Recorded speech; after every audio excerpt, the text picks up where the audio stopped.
Спросите любого белоруса, вне зависимости от того, какого он возраста, какое у него образование, какой у него социальный статус. Спросите у него, кто такой Машеров. И любой человек, к которому вы обратитесь, сразу же ответит: Машеров – это великий руководитель белорусской нации, белорусского государства. Белорусский народ существует давно, а вот белорусская нация складывается сейчас, у нас с вами на глазах.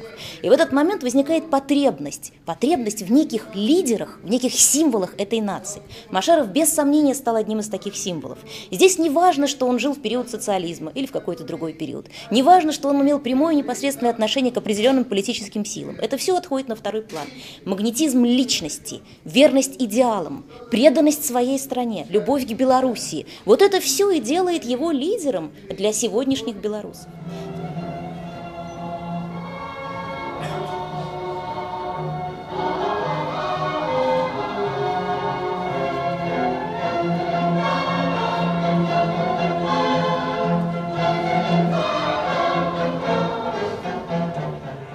Машеров за время двухлетней борьбы с немецкими захватчиками проявил большое личное мужество и отвагу, отдавая все свои силы, знания и способности в этой борьбе и не жалея своей жизни. Достоин присвоения звания Герой Советского Союза.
Это высокая награда, которая отмечена ваше 60-летие, свидетельствует о всенародном признании ваших больших заслуг перед коммунистической партией и советским государством.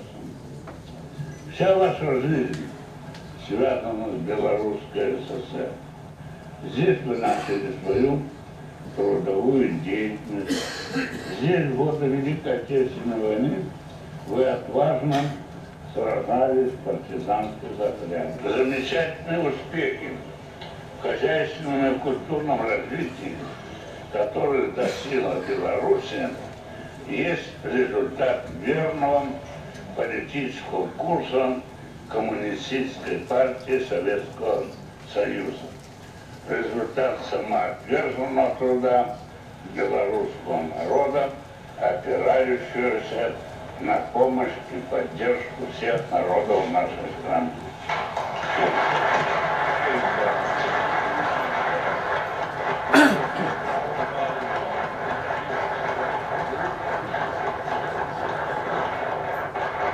В Беларуси люди называли его между собой по-домашнему просто – Петр Миронович. В этом было и уважение к своему лидеру, и доверие к нему, проверенное в годы самых суровых испытаний. За выдающиеся заслуги перед Родиной, мужество и героизм, проявленные трудящимися города Минска в борьбе против гитлеровских оккупантов, большую роль в развертывании всенародного партизанского движения в Белоруссии, столице нашей республики. Петр Миронович Машеров. Он был наверняка счастливым человеком и удачливым политиком и руководителем.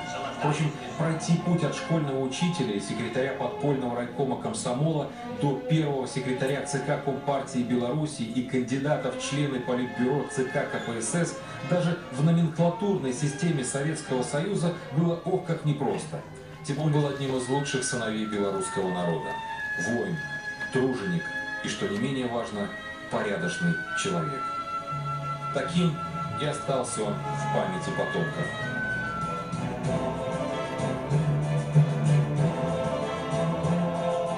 Если посмотреть на его на лицо этого человека, то там сказано все. Да, это настоящий и добрый человек, в душе которого заложено очень многое. И мы все должны действительно как губка впитывать то, что сделал Петр Миронович. Он отстоял независимость нашей страны. После войны он навел порядок в Беларуси. Я родился в Брестской области в 1942 году, когда уже Петр Миронович Машеров защищал нашу Родину. И хочу сказать, что с этим замечательным человеком мне довелось встречаться, общаться, и не просто общаться, а дружить. После первого полета в 1973 году меня пригласили комсомольцы в Беларусь, и я приехал с женой. И как раз была 55-я годовщина в Белоруссии. И хочу сказать, я когда подошел на площадь, Петр Миронович, вместе я был с женой Лилией, Петр Миронович подошел к нам и говорит: ну, дорогие ребята, как вы здесь себя чувствуете? Мне так было неудобно. Такой заслуженный человек, первый секретарь Центрального комитета Компартии Беларуси. И вот я, космонавт с Лилией, приехал, и он так хорошо к нам относился. Буквально 2 года назад меня пригласил Сергей Львович Кондубович, и мы с ним познакомились. И я узнала, что есть такая организация «Национальная культурная автономия Беларуси Москвы».